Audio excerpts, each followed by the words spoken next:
அனைவருக்கும் அன்பான வணக்கங்கள். கோவையிலிருந்து பேராசிரியர் கருப்பசாமி ராமநாதன். இன்றைக்கி நம்ம இருக்கக்கூடிய இடம் பார்த்திங்கன்னா ஜலியன் வாலாபாக் படுகொலை நடந்த இடம். இங்கே வரும்போது தான் அந்த உலகத்தில் இப்போ நடந்துகிட்ருக்கூடிய போர் மேகம் சூழ்ந்து ஒரு அமைதியை பாதிக்கக்கூடிய விஷயங்கள் நிறைய நடந்துகிட்ருக்கு. இது உலக பொருளாதாரத்தை தாக்கும். நீங்கள் ஊடகங்களில் பார்த்தீங்கன்னா இது 3வது உலகப் போருக்கு வழிவகுக்குமான்னு சொல்லிட்டு, இன்னொன்று பார்த்தீங்கன்னா ஆயிலுக்கான ஒரு போராட்டம் நடந்துகிட்ருக்கு.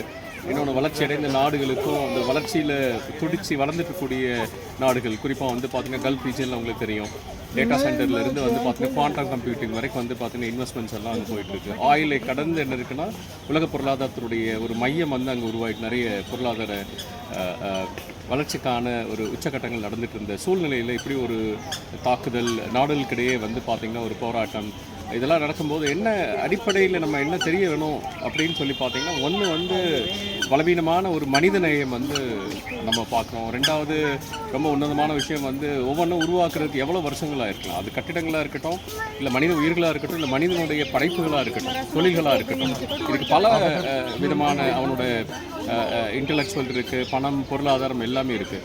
மூணாவது பார்த்திங்கன்னா இந்த இராணுவத்தினுடைய முக்கியத்துவம் தான் தலைதூக்கிட்டு வருதோ அப்படின்ட்டு இருக்குது. ஏன்னா இராணுவத்தோட முக்கியம் தலைதூக்கும் போது தான் பார்த்திங்கன்னா மனிதநேயம் அழிஞ்சு போயிடுது. நாலாவது பெரிய விஷயம் என்ன அப்படின்னா, இது ஆதரவு தெரியக்கூடிய நாடுகள். ஏன்னா 2 பக்கம் சண்டை நடக்கும்போது பார்த்திங்கன்னா இந்த பக்கம் கொஞ்சம் பேர், அந்த பக்கம் கொஞ்சம் பேர் சேரும்போது பார்த்திங்கன்னா அதனால் பாதிக்கக்கூடிய நாடுகளுடைய எண்ணிக்கை அதிகரிச்சுட்டே இருக்குது. இதுக்கு ஒரே ஒரு விஷயம் நம்ம எல்லோரும் பார்க்க வேண்டியது, நம்ம இங்கே நிற்கிற இடம் ஜாலியன் வாலாபாக்கோட படுகொலை நடந்த இடம். எப்படி நம்மெல்லாம் ஒன்றா ஒருமித்த கருத்தோடு இந்தியாவிற்கு ஒரு சுதந்திரத்துக்கு ஒரு அஸ்திவாரம் அமைச்சோமோ, அதே மாதிரி தான் உலகத்தில் ஒரு அமைதின்ற ஒரு அந்த பீஸ்ன்ற ஒரு கான்செப்டே இன்றைக்கி யாரும் அதை பற்றி திங்க் பண்ணுறதில்ல. ஒரு பக்கம் என்விரான்மெண்ட் ரிலேட்டட் இஷ்யூஸ், ஒரு பக்கம் இன்னொரு சைடு பார்த்திங்கன்னா இந்த அமைதி நிலவாத சூழ்நிலை. இந்த ரெண்டுமே இருந்ததுன்னா ஒருவேளை இந்த உலகம் மனிதன் வாழ்வதற்கு தகுதியற்ற ஒரு இடமா ஆகிடுமோ அப்படின்னு தான் தோணுது. ஏன்னா முயற்சி ஒரு பக்கம், இன்னொரு பக்கம் முயற்சி ஒரு பக்கம் நிறைய நடந்துகிட்ருக்கு. இன்னொரு பக்கம் பார்த்திங்கன்னா நிறைய தாக்கங்கள் போரோட உறைந்து கிடக்கு. அது காலங்காலமாக எத்தனை வருஷங்கள் எடுத்தாலும் பார்த்திங்கன்னா அந்த போர்களால் ஏற்படுத்தப்பட்ட தழும்புகள் இன்னும் ஆறலை. அப்படியே இருந்த தழும்புகள் பார்த்திங்கன்னா வரலாற்றுடைய வடுக்கலாக தான் இருந்துகிட்ருக்கு.